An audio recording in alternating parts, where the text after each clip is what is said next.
এই মুহূর্তে এসএসসি পরীক্ষা নিয়ে গুরুত্বপূর্ণ কিছু আপডেট কিন্তু উঠে আসলে সেগুলোই তোমাদেরকে শেয়ার করব।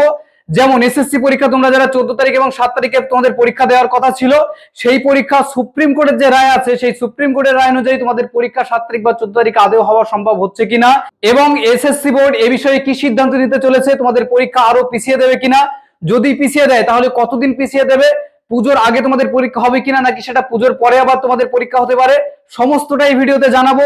এবং যারা বঞ্চিত যোগ্য প্রার্থী ছিল তাদের কি হবে সমস্তটাই ভিডিওতে তোমাদেরকে বলবো। তার আগে প্রত্যেককে রিকোয়েস্ট করবো, তোমরা যারা মডার্ন স্টাডি সেন্টার চ্যানেলটিকে সাবস্ক্রাইব করে রাখোনি অবশ্যই সাবস্ক্রাইব করে নেবে। তো যে বিষয়টি সর্বপ্রথমে তোমাদেরকে জানাবো, তোমরা প্রত্যেকেই জানো যে গতকাল সুপ্রিম কোর্ট থেকে একটা কিন্তু রায় এসেছে, যেখানে কিন্তু বলে দেওয়া হয়েছে পরীক্ষা পিছিয়ে দেওয়ার একটা কিন্তু অনুরোধ জানানো হয়েছে। অর্থাৎ যদি এসএসসি বোর্ড চায় তাহলে কিন্তু তোমাদের পরীক্ষা আরেকটু পিছিয়ে দিতে পারে, এটাই কিন্তু অনুরোধ সুপ্রিম কোর্ট জানিয়েছে। এবং সেক্ষেত্রে কি কারণে জানিয়েছে, কারণ যারা 2016-তে 45% নিয়ে পরীক্ষায় বসতে পেরেছিল, এখন তারা 45% বসতে পারছে না। তো তাদের জন্য কিন্তু দ্বিতীয়বার একটা সুযোগ দিতে চলেছে 10 দিনের মতো। এবং এই সুযোগের পরিপ্রেক্ষিতে কিন্তু তোমাদের যে এসএসসির যারা পরীক্ষার্থী সেই সংখ্যাও বৃদ্ধি পেতে চলেছে। তো এখন প্রশ্ন হচ্ছে এসএসসি বোর্ড এই বিষয়ে কি সিদ্ধান্ত নিতে চলেছে। তো তোমাদেরকে জানাবো, এসএসসি বোর্ডের যে সিদ্ধান্ত হতে চলেছে সেটা কিন্তু যেটা আভাস পাওয়া যাচ্ছে, তোমাদের যে পরীক্ষা 7 তারিখ বা 14 তারিখ সেটা কিন্তু না হওয়ার সম্ভাবনাটাই বেশি। তোমরা অনেকেই প্রশ্ন করতে পারো যে আমরা অ্যাডমিট কার্ড ডাউনলোড করে নিয়েছি, তাহলে আমাদের কি করতে হবে।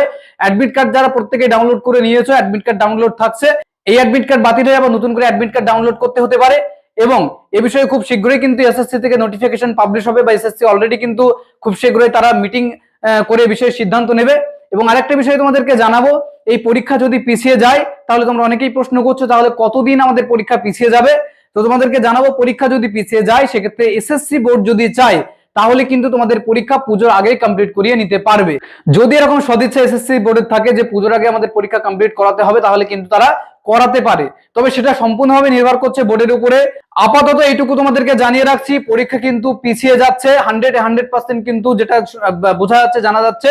এবং সুপ্রিম কোর্টের যে রায় তার পরিপ্রেক্ষিতে যোগ্য যারা বঞ্চিত প্রার্থী ছিল, যারা চাকরিহারা প্রার্থী ছিল তাদের জন্য, যারা 45% এর নিচে নাম্বার ছিল তাদের জন্য কিন্তু, যাদের 45% এর উপরে নাম্বার ছিল তাদের কিন্তু নতুন করে সুযোগ দেওয়ার জন্য আবারও কিন্তু তোমাদের পরীক্ষা পিছিয়ে যেতে পারে। তো এই বিষয়গুলো তোমাদেরকে জানালাম, এবং পুজোর পরে যদি পরীক্ষা হয় তাহলে সেটা আমরা আবার আপডেট দিয়ে দেবো যে কবে পরীক্ষা হবে।